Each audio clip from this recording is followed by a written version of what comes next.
Boa noite. Boa noite. Eduardo Cunha rompe com o governo, se declara oposição e afirma que há um bando de aloprados no Planalto. O presidente da República espera imparcialidade nas decisões dele no comando da Câmara dos Deputados. PMDB, o partido de Eduardo Cunha, adota posição de cautela e afirma que a atitude é uma opção pessoal. Deputado Silvio Costa, vice-líder do governo, defende o afastamento do presidente da Câmara. Dilma se reúne com presidentes do Mercosul e alerta que o continente não pode ter aventura antidemocrática. Motoristas de vans escolares voltam a protestar pelas principais avenidas de São Paulo. O caminhão caçamba bate em ponte na Marginal Tietê, fica preso e causa enormes congestionamentos. E na série Gara de São Paulo Popó, o escoveiro, que virou guia turístico no Cemitério da Consolação.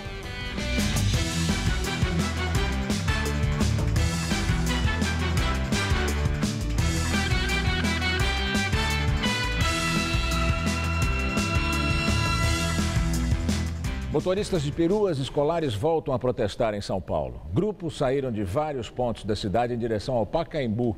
Eles criticam a obrigatoriedade da instalação da cadeirinha para crianças até 7 anos e meio e a padronização da frota.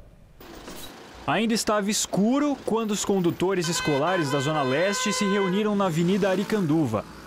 Dali, seguiram até a Radial Leste, passaram pela Avenida 23 de Maio e pela Paulista. Só essa frota de Aricanduva contava com 300 vans escolares, segundo a organização. Mas veículos de outros pontos da capital saíram no mesmo horário. Os condutores se concentraram nas pistas da direita, mas o trânsito ficou complicado em algumas vias, como a Marginal Pinheiros. Os manifestantes se reuniram na Praça Charles Miller, no Pacaembu, zona oeste de São Paulo. Foi igual ao primeiro protesto da categoria, que aconteceu no início do mês. O protesto de hoje aconteceu exatamente no dia em que o Conselho Nacional de Trânsito, o CONTRAN, publicou no Diário Oficial da União a regulamentação do uso obrigatório da cadeirinha para crianças de até 7 anos e meio. A regra passa a valer a partir do dia 1º de fevereiro de 2016. O motorista que desobedecer cometerá infração gravíssima. 7 pontos na carteira e R$ 194,54 de multa. A van também será apreendida. Somos a favor do bebê conforto para as crianças até 1 ano, 1 ano e meio. Acima não tem necessidade porque os nossos veículos, eles são adaptados, a bancada é reduzida, o cinto de segurança ele é apropriado para o transporte. Os manifestantes também pedem a redução de impostos como IPI e ICMS e criticam a padronização dos carros. O projeto de lei prevê que todos os veículos sejam do mesmo modelo, um micro-ônibus. Essa rua residencial na zona oeste de São Paulo nem é tão apertada e mesmo assim a van já tem dificuldade de passar. O que os condutores reclamam é que com micro-ônibus, aí sim vai ser impossível entrar em ruas estreitas como essa aqui. O país ele demonstra um momento de instabilidade econômica e onde que nós nesse momento vamos poder investir num equipamento do porte de 200 a 280 mil. Independente de isenção, até que que tivesse isenção, nós teríamos o problema dos veículos que já têm carnê, já têm prestação e como que seria feito com essas prestações? O protesto aconteceu também em cidades do interior de São Paulo e em outros estados. Em Belo Horizonte, os manifestantes se reuniram pela manhã e à tarde. Segundo os organizadores, 1.000 condutores participaram da manifestação na capital mineira. Em Maceió, o trânsito ficou congestionado nas principais ruas da cidade. Em Florianópolis, os motoristas saíram em carreata para pedir mais tempo para se adaptar às mudanças. Os atos ocorreram também no Espírito Santo e no Paraná. O caminhão com a caçamba levantada que bateu na ponte do Piqueri, na Marginal Tietê, só será retirado amanhã à tarde. A repórter Sabrina Pires está no local e tem mais informações. Sabrina. Olha, Estela, já são 16 horas que esse caminhão permanece com a caçamba aqui na ponte do Piqueri. Neste momento está chegando uma empresa terceirizada que vai fazer a retirada dessa caçamba. Segundo a Defesa Civil, essa é uma operação bastante delicada para não afetar ainda mais a estrutura da ponte do Piqueri, que segundo a Defesa Civil não foi abalada, mas será necessário retirar uma das vigas. São 7 vigas e essa viga primeira foi a única cerâmica abalada, 60 toneladas serão retiradas e, por enquanto, está sendo sustentada pela caçamba. Agora, esse trabalho só deve terminar amanhã à tarde, quando a pista central aqui da Marginal Tietê for liberada. Agora, enquanto isso, o trânsito durante todo o dia e até agora muito complicado. Segundo a CET, até aqui são cerca de 20 quilômetros de congestionamento. Aí, a partir deste ponto, os carros conseguem fazer aí a velocidade máxima permitida. Mas até aqui muito complicado e, além da Marginal, também a comprometimento em 3 rodovias, Anhanguera, Bandeirantes e também na Castelo Branco. Voltamos ao estúdio. O presidente da Câmara dos Deputados, Eduardo Cunha, do PMDB, anunciou hoje o rompimento político com o governo Dilma Rousseff. Segundo Cunha, a partir de agora, ele passa a integrar a oposição ao governo petista. Eu vou pregar no Congresso do PMDB, em setembro, que o PMDB rompa com o governo, saia do governo. E eu, pessoalmente, a partir de hoje, me considero com rompimento pessoal com o governo. O PMDBista acusa o Planalto de ter articulado com o Procurador-Geral da República, Rodrigo Janot, para incriminá-lo na Operação Lava Jato. Ontem, o ex-consultor da Toyo Setal, Júlio Camargo, que fez acordo de delação premiada, disse à Justiça Federal do Paraná que Cunha lhe pediu propina de 5 milhões de dólares. Tem um bando de aloprados no Palácio que vive efetivamente desse tipo de circunstâncias, de criar constrangimentos. Esse bando de aloprados, que de uma certa forma é que precisa ser investigado. Cunha questionou a ausência de inquéritos para investigar a presidente Dilma e o ex-presidente Lula. E o senhor Rousseff, por exemplo, falou da presidente Dilma, falou do ex-presidente Lula, disse que eles sabiam e ninguém abriu inquérito contra eles. Então é preciso saber que seletivamente estão pegando as coisas do senhor Rousseff e estão colocando elas com a importância onde querem. Em retaliação ao governo, Cunha ameaça, nos bastidores, instalar uma série de CPIs incômodas para o governo, como a do BNDES e a dos fundos de pensão. Sobre um possível pedido de impeachment da presidente Dilma Rousseff, com ele agora na oposição, Cunha disse que vai agir dentro da legalidade. Eu não vou sair praticar atos que sejam atos que não sejam aqueles da minha atribuição constitucional e dentro da serenidade e dentro do mesmo princípio de independência que eu traduzi no comando da casa até hoje. Continuarei com o mesmo posicionamento de independência. Não altero uma vírgula no meu posicionamento. Poucas horas depois dessa coletiva, Eduardo Cunha autorizou a criação de 4 CPIs. 2 delas, a do BNDES e a dos fundos de pensão, contrariam os interesses do governo. As comissões vão ser instaladas em agosto, na volta do recesso parlamentar. Em nota, a presidência do PMDB afirmou que as declarações de Eduardo Cunha são a expressão de uma posição pessoal e que toda e qualquer decisão partidária só pode ser tomada após as consultas às instâncias decisórias do partido. Também em nota, a Secretaria da Comunicação Social da Presidência da República disse esperar que a decisão de Cunha não se reflita em suas decisões como presidente da Câmara. A nota destaca que tanto o vice-presidente da República, Michel Temer, como os ministros e parlamentares do PMDB tiveram e continuam tendo um papel importante no governo, que a decisão de Cunha é estritamente pessoal e que as ações da presidência da Casa devem ser pautadas pela imparcialidade e pela impessoalidade. O Planalto diz ainda que sempre teve e tem atuado com total isenção em relação às investigações realizadas pelas autoridades competentes, só intervindo quando há indícios de abuso ou desvio de poder praticados por agentes que atuam no campo das suas atribuições. Vários deputados cobraram o afastamento de Eduardo Cunha da presidência da Câmara. Entre eles, Silvio Costa, um dos vice-líderes do governo. Silvio Costa, do PSC, disse que também vai realizar uma consultoria jurídica para avaliar um possível pedido de impeachment do presidente da Câmara. O Eduardo Cunha perdeu as condições de continuar à frente da presidência da Câmara Federal. A primeira providência que eu estou tomando aqui, enquanto parlamentar, é pedir o afastamento temporário do presidente Eduardo Cunha, enquanto a Operação Lava Jato não for concluída. O deputado Ivan Valente, do PSOL, criticou a atitude de Cunha de anunciar rompimento com o governo após a divulgação de acusações contra ele na Operação Lava Jato. E agora vamos ao comentário de política com José Neumann e Pinto. Bom, nós vimos aí que o Eduardo Cunha partiu do perdido por um, perdido por mil. Na verdade, ele abriu uma espécie de bolsa de apostas, uma corrida, um duelo no OK Corral, como se dizia no Velho Oeste americano.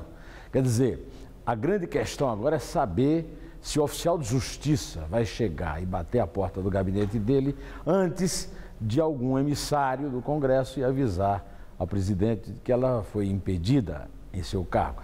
É claro que ele está dizendo que vai ficar acima do bem e do mal, mas isso não é verdade.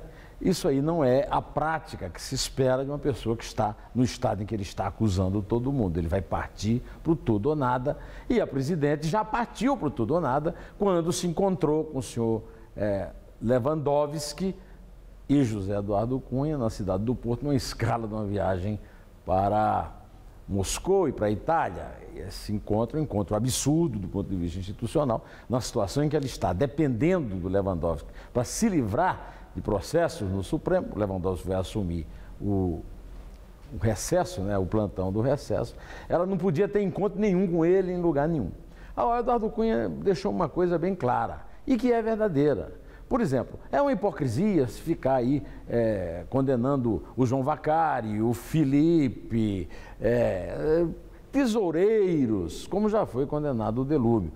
Tem que ver o seguinte, o dinheiro que foi para a campanha da Dilma, a responsável é ela. Então, Eduardo Cunha, apesar de todo o desespero que deve ser levado em conta, ele tem razão quando diz o seguinte: tem um esquema de roubo na Petrobras, quem mandava na Petrobras era o Lula e depois a Dilma, não era o PP, por exemplo, e só os deputados do PP que respondem, e só ele que responde. É claro que ele tem de responder, mas por que é que os chefões que mandavam na Petrobras, que decidiam, por exemplo, o Lula nomeou o Paulo Roberto Costa, que é um dos grandes... E por aí afora, esses não foram atingidos até agora, né? Essa não é uma pergunta para o Sérgio Moro, que não tem nada com isso, mas é uma pergunta para o Supremo Tribunal Federal e para o Procurador-Geral da República, que fica recusando qualquer tentativa que se tem de, pelo menos, saber de Dilma como é que ela pegou esses 6,5 milhões aí de delação, de doação, que se diz legal, segundo um dos delatores premiados.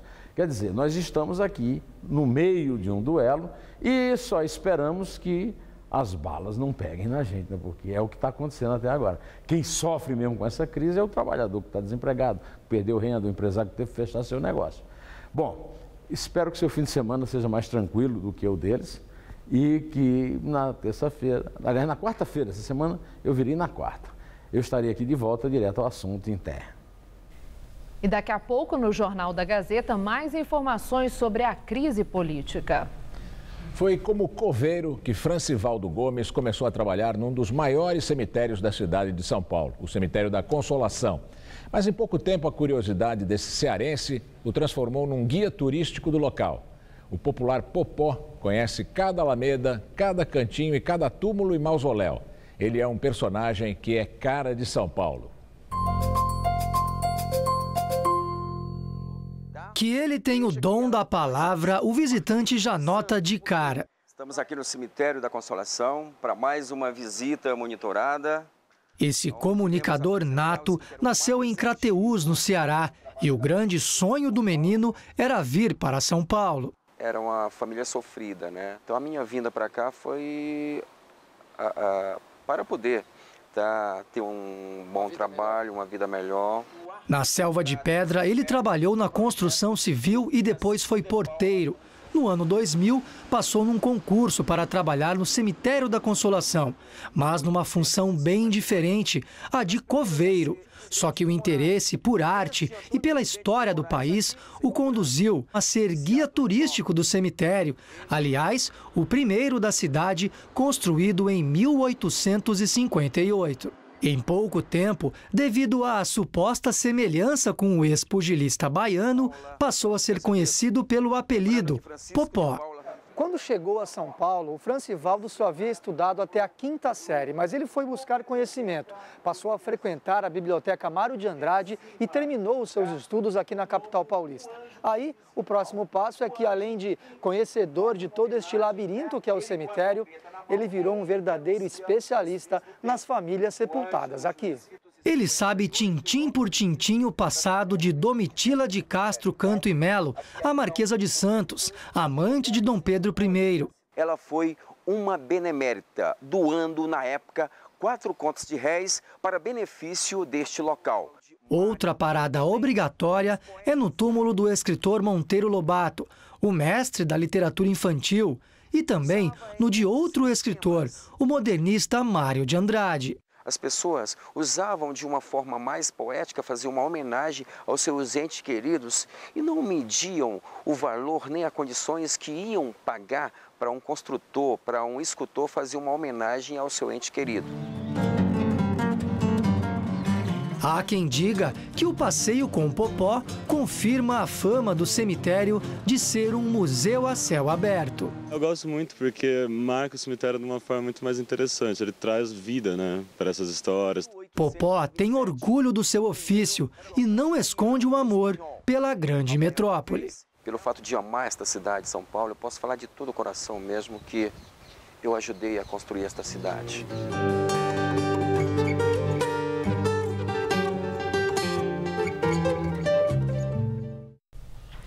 A semana termina sem chuvas e com temperaturas amenas durante a tarde, mas acima da média para o inverno, viu? Hoje a máxima foi de 23 graus aqui na capital. E no fim de semana não vai ter muita mudança não. Vai fazer friozinho de madrugada e durante o dia temperaturas mais agradáveis. Vamos ver com detalhes a previsão para todo o Brasil e o estado de São Paulo com Mariana Armentano.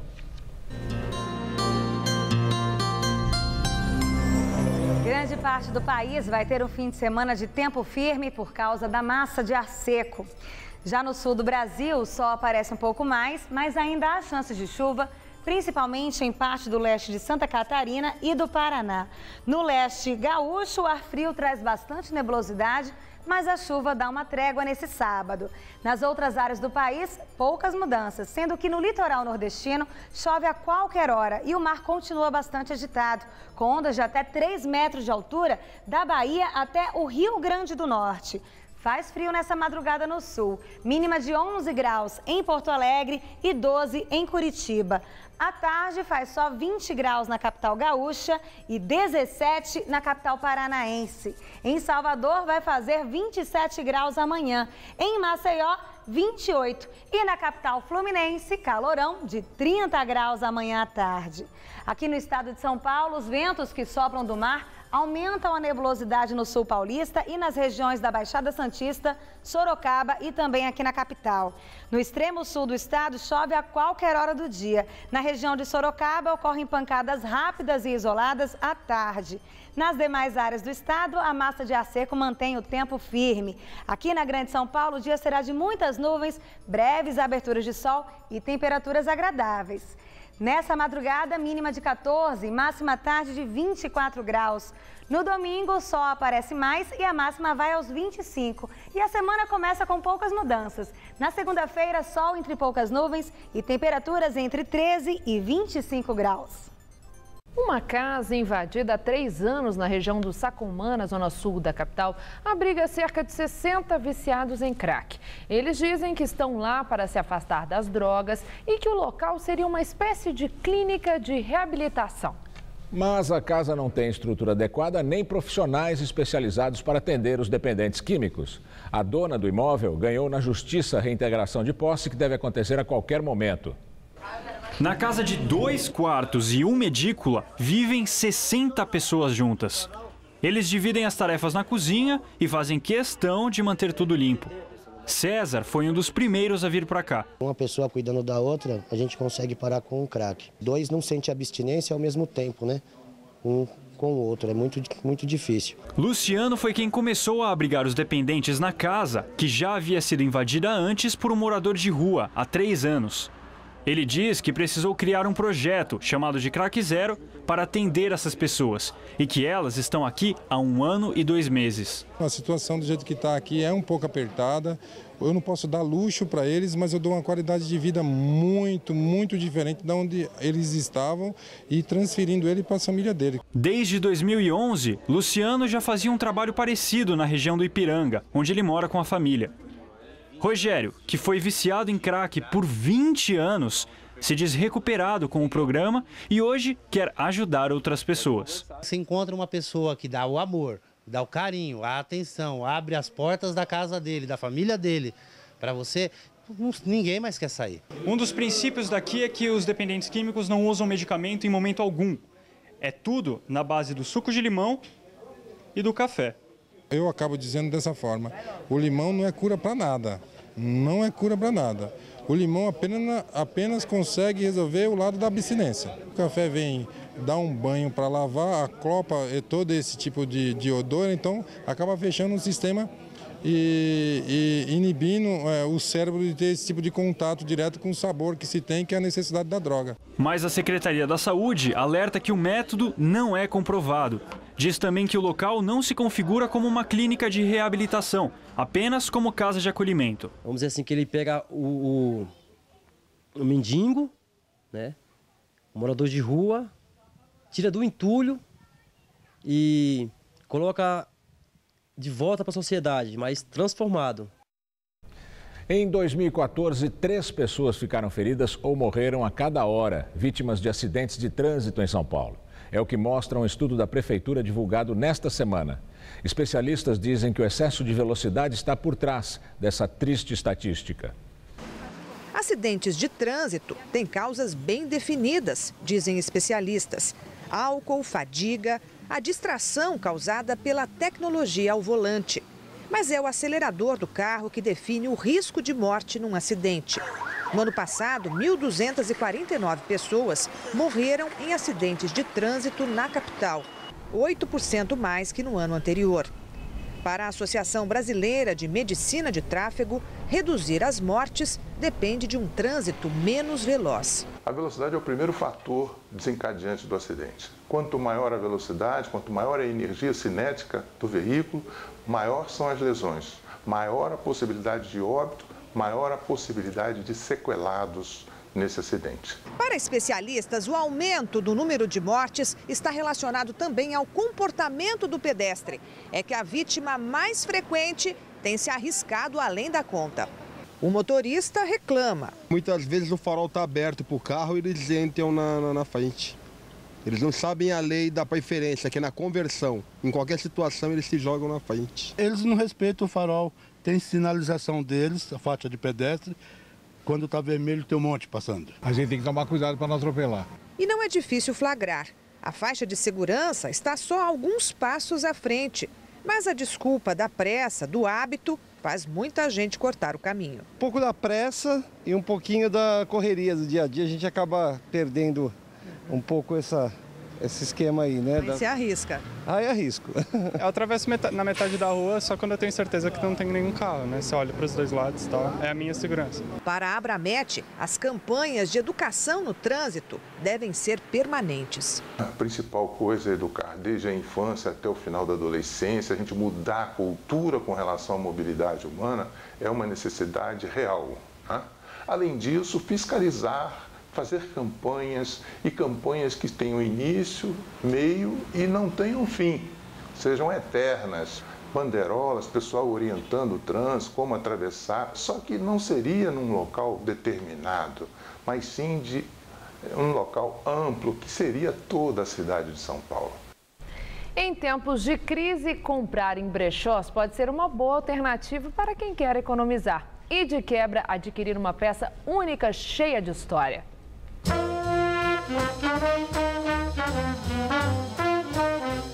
Há 40 anos, esta galeria na Rua Augusta, na região da Avenida Paulista, guarda a paixão de Dona Magali por brechós.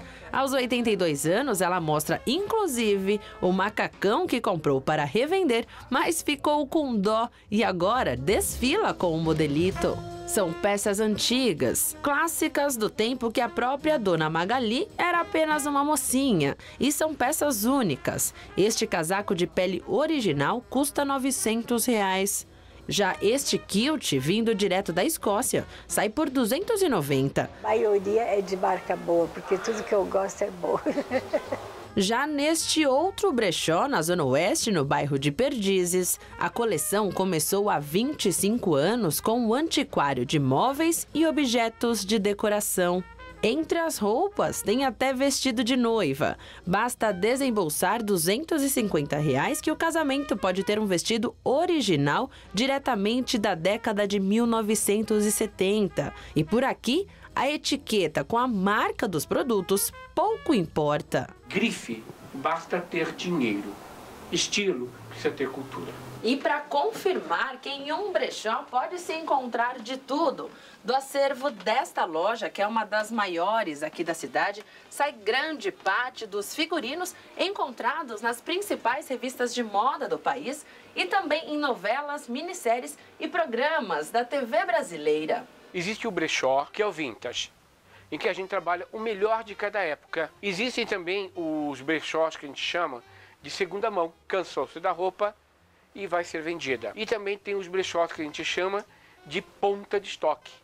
Aquilo que encalhou dentro de uma determinada empresa e o pessoal monta o bazar ou brechó para vender esse material. Mas tem muita gente que quer ter em casa um objeto que já foi usado por celebridades. Entre os artigos vendidos neste brechó da Vila Madalena está uma bota que já foi da apresentadora Hebe Camargo. E o preço? Pouco mais de R$ 500. É moda sustentável, né? Hoje em dia tudo é muito descartável. Tudo também, o que não é descartável é muito caro. E aí como que faz? E a mulherada gosta de comprar coisa legal. Então eu vim aqui, tem de tudo.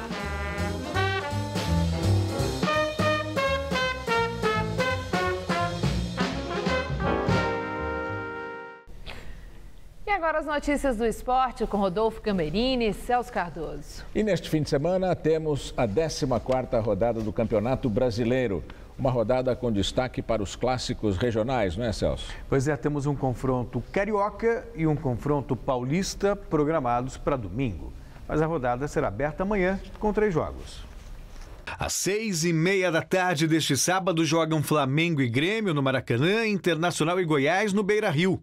Um pouco mais tarde, na Arena Corinthians, às 9 da noite, tem Corinthians e Atlético Mineiro. No domingo, 11 da manhã, jogam em Curitiba Atlético Paranaense e Chapecoense. Às 4 da tarde tem Palmeiras e Santos no Allianz Parque. Fluminense e Vasco no Maracanã. Figueirense e Curitiba no Orlando Scarpelli, em Florianópolis. Sport e São Paulo na Arena Pernambuco, em Recife. Cruzeiro e Avaí. Joinville e Ponte Preta jogam um pouco mais tarde, às 6h30 da tarde. E o jogo que promete é Corinthians e Atlético Mineiro, porque envolve a briga pela liderança. Se vencer, o Corinthians se iguala em número de pontos ao líder Atlético. O saldo de gols do time mineiro, entretanto, é bem maior. São 7 gols do Corinthians contra 16 do Atlético Mineiro. Grande diferença. Grande diferença. Então, para ser líder já nessa rodada, o Corinthians tem que golear e ainda torcer por um tropeço do Fluminense diante do Vasco. Mas, liderança à parte, o jogo deste sábado é encarado como decisão pelo time paulista. O Corinthians venceu 7, o Atlético 8. O Atlético venceu 5 jogos fora de casa. E desses jogos, um fator importante, eles sempre saíram na frente. Tem uma série de elementos que eles bom, jogar em casa perto do torcedor, mas ao mesmo tempo alguns jogadores estão entrando, no caso do Walter, dele ter o apoio, no caso do Rildo também ter esse apoio. Né? O Malcolm, que está se afirmando também, daqui a pouco vai errar 1, 2 lances, mas ter esse apoio. Né? É verdade, isso não tira a responsabilidade. O Atlético está um pouquinho à frente na construção da equipe do que a gente. Tá? E a gente... O Tite continuou falando, você viu? Continuou falando, mas... No Clássico Paulista da rodada, 2 times em momentos bastante diferentes no campeonato. O Santos tenta se afastar das zonas de rebaixamento, enquanto o Palmeiras busca um embalo de vez para se fixar no G4 do Brasileirão. Em time que está ganhando, não se mexe. Nem se tiver o reforço mais badalado da temporada. No clássico contra o Santos, neste domingo no Allianz Parque, Lucas Barrios já está com a documentação liberada, mas ainda terá que esperar a vez para ser titular. Você tem que ter coerência em relação à utilização ou não dos atletas, né? O Leandro, por exemplo, nesse momento vem jogando muito bem. Então, se ele for para o jogo, ele possivelmente vai como opção iniciar no banco e o aproveitaria durante o jogo. Um elenco recheado de jogadores. Só para o ataque, são 8 opções. Segundo o técnico Marcelo Oliveira, com 24 reforços, esse time não precisa de mais ninguém. Estamos muito bem servidos em todas as posições e estou de acordo com isso. Vamos trabalhar bem esses jogadores que estão aqui, valorizá-los bem, para que a gente possa chegar no final do ano e tentar comemorar um grande título. O bom momento do Palmeiras é visto dentro de campo. São 6 jogos sem perder. O time aos poucos vai pegando o jeito de jogar do professor Marcelo Oliveira. Mas o time não pode pensar em vacilar num clássico como o do final de semana. Não bobear em campo, com o apoio do torcedor, se torna uma tarefa fundamental. Pode ser que no compromisso diante do Santos, o recorde de público do Allianz Parque seja quebrado, com quase 40 mil torcedores.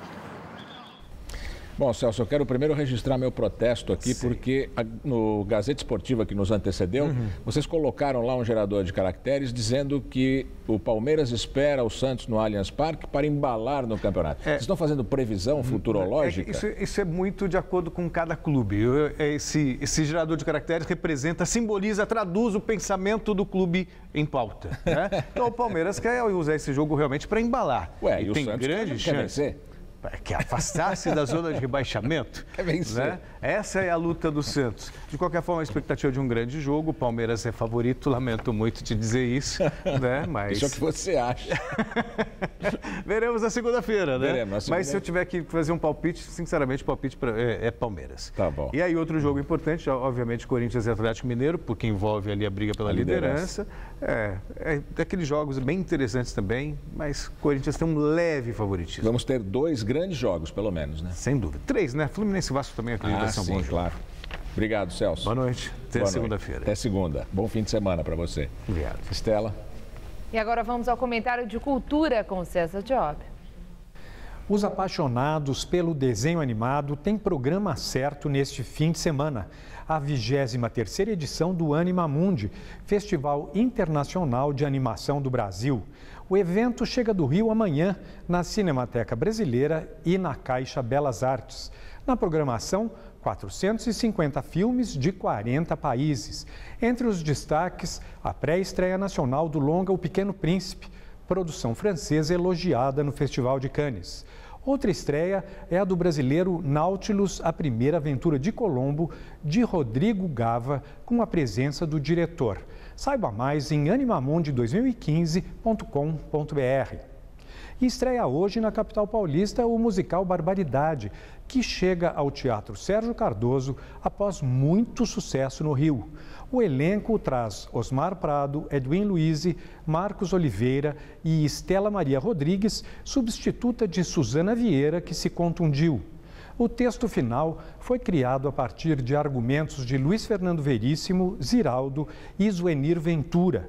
No enredo, autores recebem a missão de escrever um musical bem-humorado sobre a terceira idade.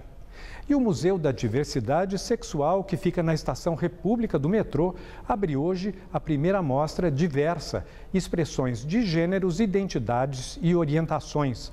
A exposição apresenta 9 projetos de artistas de vários pontos do Brasil.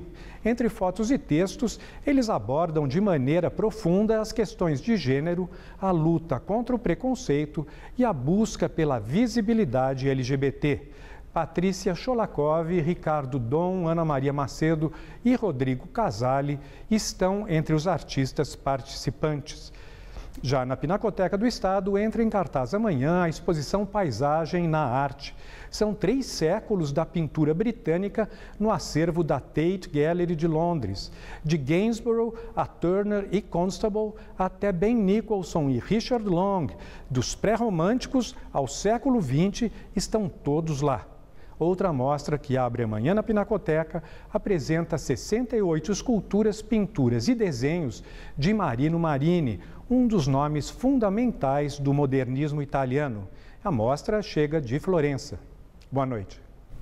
O acirrado confronto entre taxistas e o Uber é o tema da entrevista do dia com Maria Lídia Flandoli. No Jornal da Gazeta, nós já entrevistamos vereadores a favor e contra o Uber.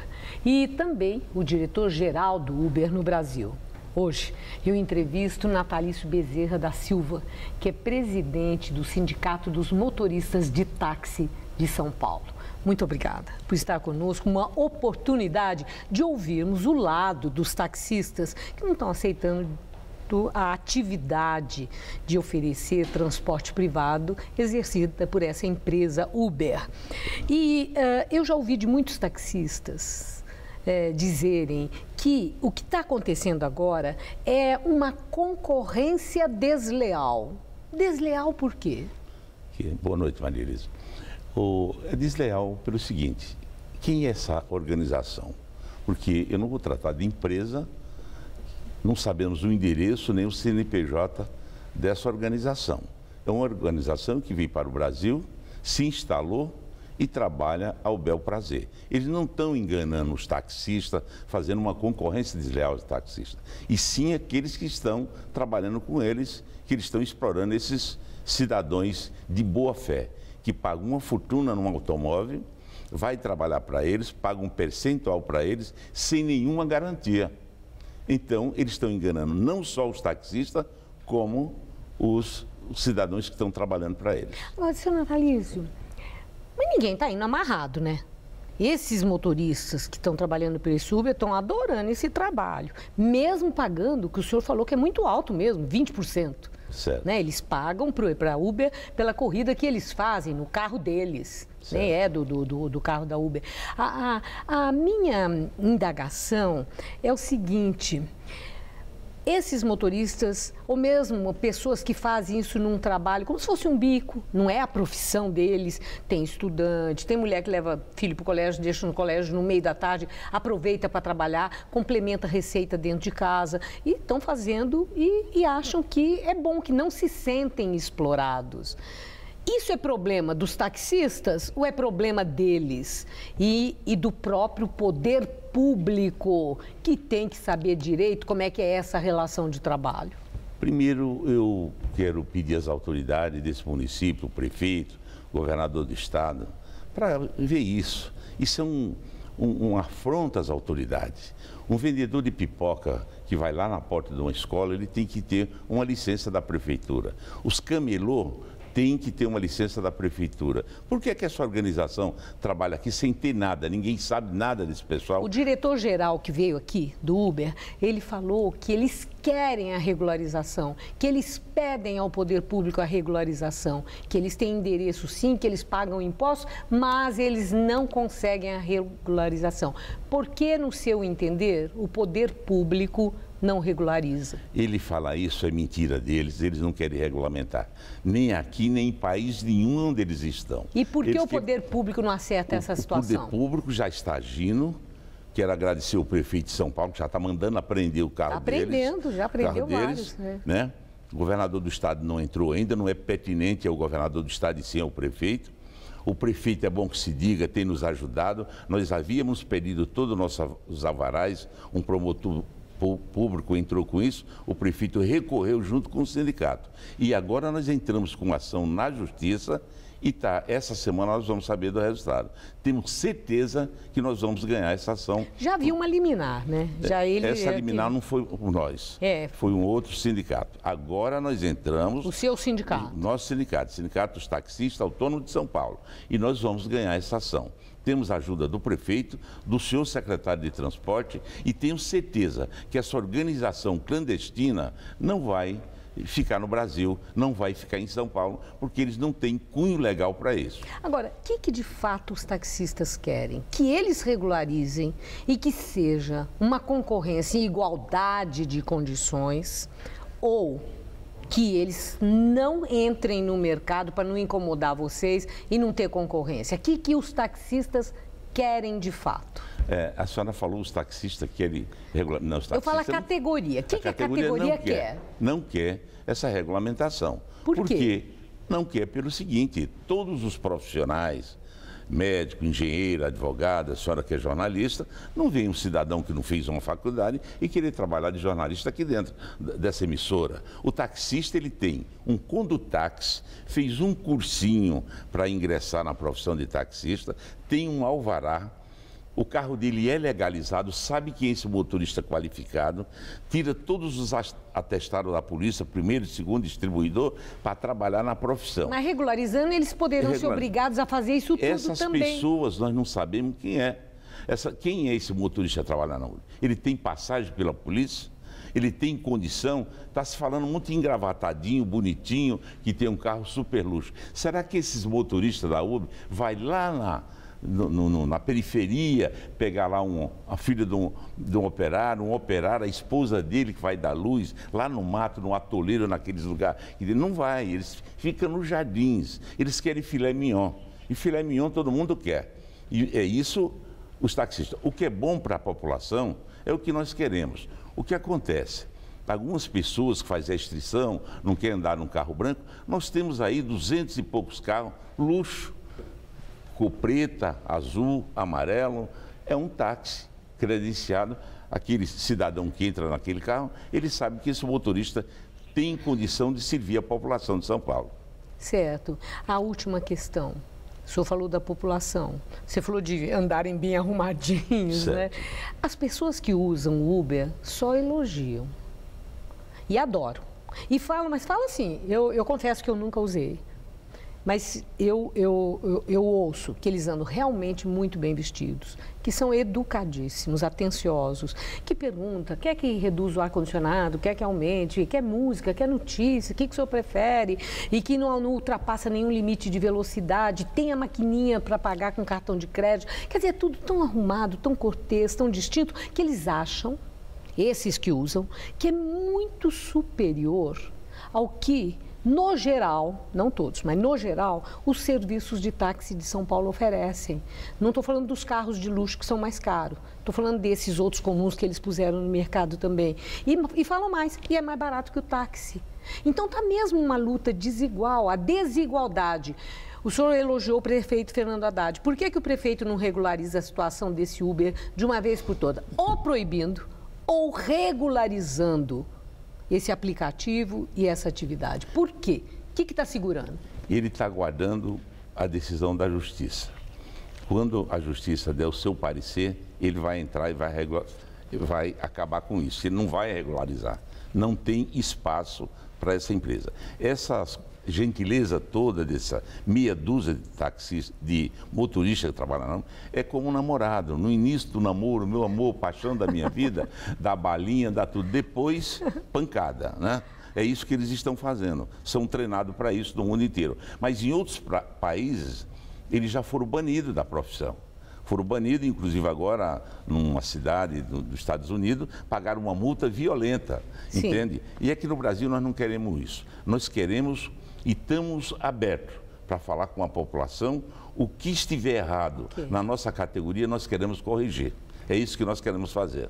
E eu agradeço muito a sua entrevista e a clareza das suas informações. Uma boa noite. Eu que agradeço também a toda a população e a senhora também. Obrigada. Muito obrigado. Estela.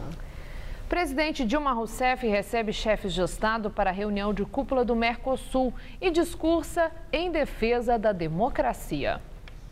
Por um erro do cerimonial, o presidente da Venezuela, Nicolás Maduro, chegou ao Palácio Itamaraty e não foi recebido por Dilma. Ela estava em audiência com o presidente da Guiana, David Granger. Depois de 5 minutos de espera, Dilma apareceu, cumprimentou Maduro e pediu desculpas. Em seguida, recepcionou os presidentes da Bolívia, Evo Morales, do Uruguai, Tabaré Vázquez, do Paraguai, Horácio Cartes, e da Argentina, Cristina Kirchner.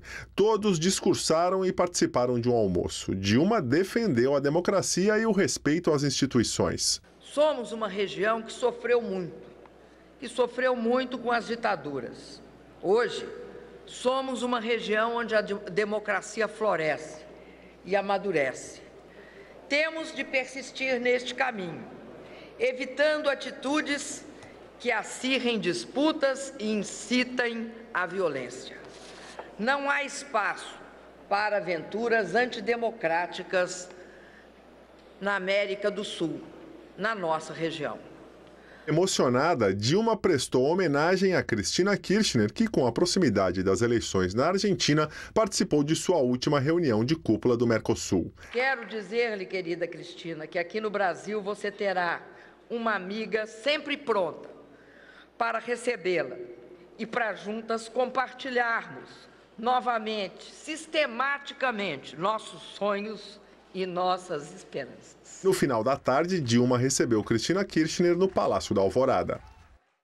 O Instituto Lula considera que o Ministério Público adotou procedimentos contraditórios e arbitrários contra o ex-presidente e declara-se surpreso com a abertura de uma investigação sobre o possível tráfico de influência em favor da Odebrecht. Em nota, o Instituto Lula afirma que a investigação trata-se de um procedimento absolutamente irregular e que tomará medidas cabíveis. A nota faz uma cronologia desde 12 de abril, quando o jornal o Globo noticiou que Lula tinha feito um voo sigiloso à República Dominicana, 2 anos antes, para uma palestra contratada pela Odebrecht. Em 20 de abril, após o procurador da República, Anselmo Lopes, levantar a hipótese de que Lula poderia ser suspeito de tráfico de influência internacional, a procuradora Mirela de Carvalho Aguiar ficou encarregada de cuidar da chamada notícia de fato, uma apuração preliminar. Em 8 de julho, o procurador da República, Valtan Timbó Mendes Furtado, determinou a abertura de procedimento investigatório criminal, na prática, um inquérito. Ontem, 16 de julho, a abertura do inquérito chegou à imprensa. O Instituto Lula quer que o Ministério Público esclareça por que houve procedimentos que considera tão contraditórios.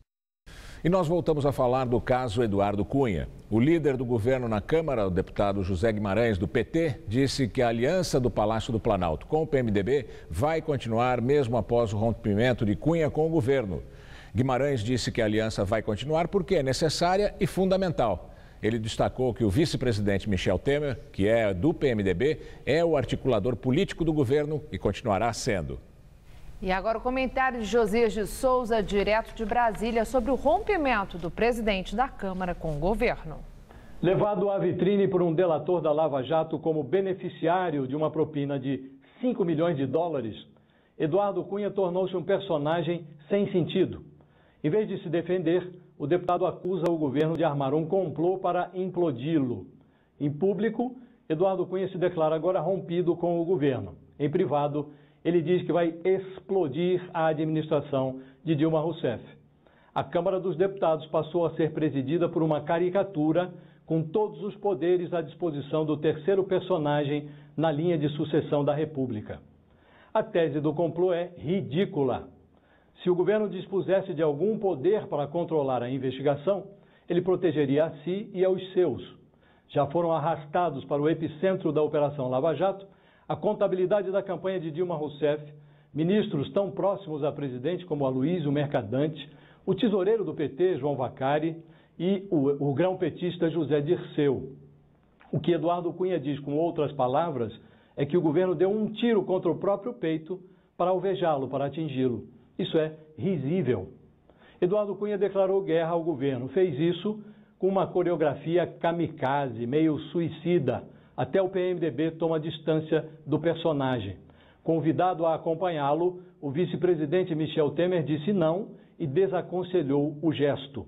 É improvável que Eduardo Cunha termine o seu mandato como presidente da Câmara, que vai até fevereiro de 2017.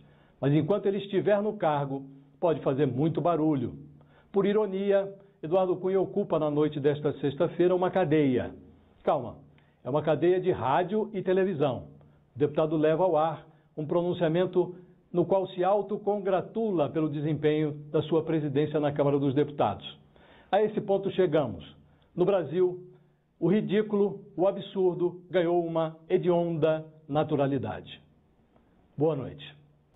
E você vai ver a seguir, o parlamento alemão aprova mais um pacote de ajuda à Grécia. E a queda do avião da Malaysia Airlines na Ucrânia completa um ano. Um site divulga imagens inéditas feitas logo após o acidente. Garantir o futuro e tudo o que você já conquistou. É isso que o Brasil está fazendo, ajustando gastos para avançar em áreas essenciais, como a produção de alimentos. Este ano, estamos investindo mais de 180 bilhões em crédito para o produtor rural, para aumentar a produção e garantir alimentos de qualidade, com preço justo para todos. Mamãe, tem mais. Ministério da Agricultura, Governo Federal. Mãe, quero mais. Nesse mundo tudo evolui. A moda evoluiu. Os carros evoluíram. Os tratamentos de beleza também evoluíram. Imecap Anti-Sinais, uma combinação de creme e cápsulas. O creme atinge as camadas mais profundas da pele e as cápsulas agem onde os cremes não chegam. Resultado? Com Imecap Anti-Sinais, os sinais da idade não aparecem. Imecap Anti-Sinais, a evolução no tratamento de beleza. Eu sempre tive a vontade de ter meu próprio negócio, né? Quase 5 anos atrás, entrou aqui um projeto que incentivava o morador a trabalhar com turismo e empreendedorismo. O MEI é o primeiro passo. As vendas começaram a aumentar muito. Aí a gente sentiu a necessidade já de sair do MEI para o microempresa. 5 anos atrás, eu não me via estudando inglês, francês, espanhol. Hoje é microempreendedor individual, daqui a pouco é microempresa, pequena empresa e vamos embora. A iniciativa do governo federal foi decisiva na transformação dessas histórias. Com a formalização, eles ganharam confiança e passaram a ter acesso a benefícios que trazem segurança para crescer. Resultado de uma política de valorização e proteção para quem quer empreender e gerar emprego e renda. É com a garra e a capacidade de realização desses milhões de brasileiros e brasileiras que o Brasil ganha um novo impulso para seguir avançando. Quem quer comunicar precisa estar atento ao alcance de sua mensagem, aos canais mais adequados, às mudanças mais repentinas.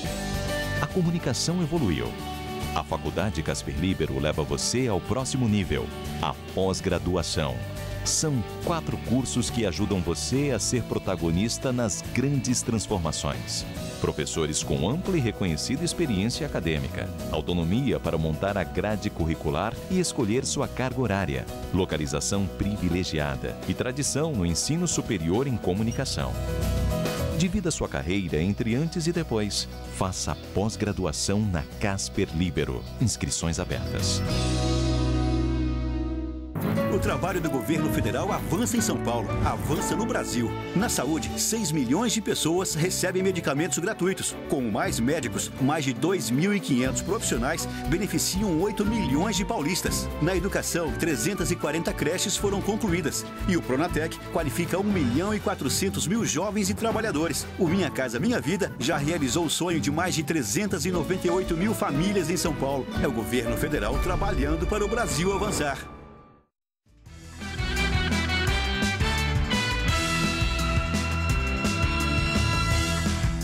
O premier grego Alexis Tsipras afastou os ministros que votaram contra as medidas de austeridade. A União Europeia já aprovou um empréstimo de transição para a Grécia e começa a negociar o 3º programa de resgate financeiro. O parlamento alemão autorizou o governo de Angela Merkel a iniciar negociações para um 3º pacote de ajuda. Outros parlamentos da zona do euro, como a França, já tinham dado luz verde para essa negociação. Assim, o Eurogrupo concordou em negociar um 3º pacote de resgate que pode chegar a 86 bilhões de euros em 3 anos. A Comissão Europeia anunciou a aprovação do empréstimo de transição de mais de 7 bilhões de euros. Vai ser um adiantamento enquanto se discute o novo pacote. Com esse dinheiro, a Grécia vai poder pagar ao Banco Central Europeu a parcela de 3,5 bilhões de euros que vence na segunda-feira. Hoje, o primeiro-ministro da Grécia, Alexis Tsipras, anunciou uma reforma do seu ministério. Ele substituiu 3 ministros da ala mais radical do partido de esquerda Syriza, que votaram contra as reformas. Controlado o incêndio financeiro, Atenas agora vive um grande incêndio de verdade nas florestas ao redor da capital. Os ventos fortes e o calor complicam o trabalho dos bombeiros. Helicópteros jogam água enquanto moradores usam baldes e mangueiras. Até agora não há registro de vítimas. Um site da Austrália divulga imagens inéditas feitas logo depois da queda do avião da Malaysia Airlines e a tragédia que aconteceu há 1 ano ainda não foi esclarecida. O vídeo mostra quando rebeldes separatistas se aproximam dos destroços. Eles ficam surpresos ao remexer as bagagens e descobrir que se tratava de um avião civil. O voo MH17, que fazia a rota Amsterdã-Kuala Lumpur, caiu no leste da Ucrânia, matando as 298 pessoas a bordo. A região da queda estava sob controle de forças pró-russas. A tese principal é de que o avião foi derrubado por um míssil lançado por rebeldes separatistas, supostamente armados por Moscou. A Rússia nega envolvimento no conflito da Ucrânia. Moscou e os separatistas sugerem que o avião foi derrubado pelo disparo de um jato ucraniano. Kiev rejeita essa versão. Hoje, primeiro aniversário da tragédia, observadores da Organização para a Segurança e Cooperação da Europa foram ao local para uma homenagem. A maioria dos passageiros era da Holanda, onde foi realizada uma cerimônia com a presença de familiares das vítimas. Entre os passageiros de várias nacionalidades e idades estavam 108 cientistas, especialistas em AIDS, que iriam participar de uma conferência mundial. Investigadores dos Estados Unidos tentam descobrir o que levou um homem de 24 anos a abrir fogo contra 2 instalações militares, matando 4 fuzileiros navais. Mohamed Yusuf Abdulaziz era naturalizado norte-americano. Nasceu no Kuwait, mas tinha cidadania jordaniana. Uma das várias viagens dele à Jordânia foi no ano passado por 7 meses. Os investigadores estão vasculhando o computador, o celular e os contatos nas mídias sociais para tentar descobrir se ele teve algum encontro com extremistas. Segundo conhecidos, era muçulmano religioso, mas nunca demonstrou sinais de radicalismo. O ataque aconteceu ontem na cidade de Chattanooga, no estado do Tennessee. Abdulaziz foi visto dirigindo um carro conversível. Primeiro foi para um centro de recrutamento militar e abriu fogo, acertando vários tiros na fachada de vidro. Depois, ele foi para o centro da reserva da Marinha, a 10 quilômetros de distância, e matou os 4 fuzileiros navais antes de ser morto a tiros num confronto com a polícia. E o Jornal da Gazeta termina aqui. A edição de hoje pode ser vista no site do Jornal da Gazeta. Mais notícias em nossa edição das 10. Uma excelente noite para você. Nós voltamos amanhã às 7 da noite. Boa noite e até lá. Marília Gabriela participa do especial de aniversário de Rony Fon. Hoje, 10h30 da noite no Todo Seu.